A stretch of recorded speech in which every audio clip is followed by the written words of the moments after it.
Movie scripts have a lot in common with what we read, scripture. First off, the name, right? Movies have scripts, and we read scripture, right? Another commonality is that scripts are very detailed, and they give directions to everyone involved in the story. Lighting, sound, talent, actors, everyone involved in the story gets direction and inspiration from the script. We as Christians get the same detailed instructions from scripture. So there's a parallel there, One of my favorite movie scripts or movies is this movie called Unbreakable. It's written by M. Night Shyamalan, and it is a comic book-based superhero movie that takes place in Philadelphia. The two main actors are Samuel L. Jackson, who is Mr. Glass, and Bruce Willis, who is playing David Dunn. One of the reasons why I like this movie is that it wasn't one of those over-the-top superhero movies where you have the superheroes flying around shooting eye lasers and beating up like 25 people at one time, right? The superheroes, for the most part, were like normal people. Because of this, this made the characters relatable. Like I could be a superhero villain, or you could be a superhero villain, right? They were normal people.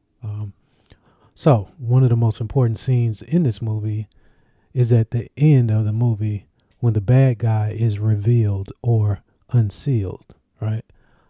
If this was your first time watching the movie and you didn't look at any spoilers or any previews, you wouldn't know who the bad guy was. Mr. Glass was helping David Dunn, the good guy, and they had in some sort of ways become friends. He was very deceptive in this way. David Dunn even met Mr. Glass's mother. So you wouldn't have expected it, right? You wouldn't have seen who Mr. Glass was, right? So back to the scene. So in this last scene, Mr. Glass, who is in a wheelchair, rolls to the back room, and Bruce Willis's character, David Dunn, follows him. So now it's just them two in the room, and he says to him, "This is where we shake hands," right? So he reaches his hand out, and Bruce Willis shakes the hand of Mr. Glass. And as he's shaking the hand of Mr. Glass in a vision, he sees all the evil Mr. Glass has done. So after he's seen this in his vision, right, he pulls his hand away and is so shocked at what Mr. Glass has revealed himself to be. So Mr. Glass was deceiving him the whole time. So the bad guy in the movie, in this movie script, Unbreakable, his real character was unsealed. We, the audience, now know who the bad guy is in the movie. And he was right there in plain sight, and we had no idea because the script had not been unsealed, or it had not been revealed to us who the bad guy really was. And this is how it is in Scripture. This is exactly how it is in Scripture. So the place in the Bible where this unsealing of the script or Scripture takes place is in Daniel 12, 1-4. So let's look at it. "And at that time Michael shall stand up, the great prince which standeth for the children of thy people.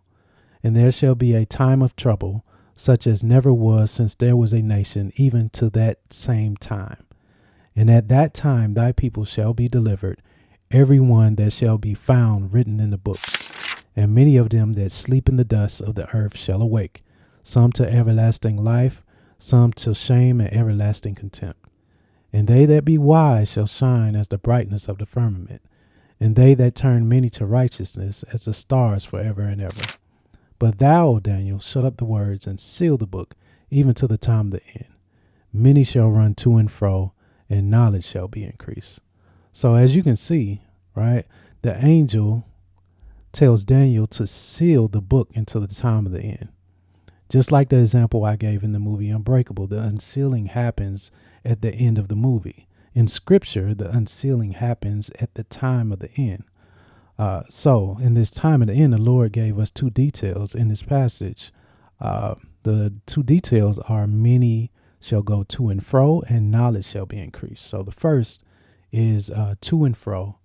This reminds me of the book of Job, where Satan was standing before the Lord, and the Lord asked him what had he been doing, and Satan said he had been going to and fro on the earth. So Satan was traveling back and forth on the earth. So I asked this question, is the way that we travel on earth right now unique to our time period? And the answer is yes. This is a 5-hour time lapse of airplanes flying over the Middle East, right? You can see all of these planes going back and forth. Pretty amazing, right? We were not able to do this 40, 50, or 100 years ago. So this type of travel, right, going to and fro, is very unique to our time period. The second detail is, and knowledge shall be increased. I don't even really have to go over this. I am talking to you, sharing information with you guys over the internet that I recorded on my computer. We have smartphones with AI that gives us accurate and intelligent answers to any question that we have. We have Google, where we can just Google anything, the prices of anything, how to, troubleshoot our computer, just any question that we would have. We just have access to it at our fingertips. It's pretty amazing and extremely unique to this period in time. So since we have checked these two boxes, that, could we be in this time of the end where the script or scripture is unsealed, as it says in Daniel? And I would say the answer is yes.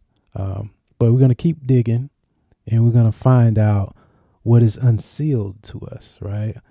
Is the bad guy in the movie, is his character unsealed or revealed to us? Has the author of the script revealed who the bad guy is in the movie, like the author did in Unbreakable?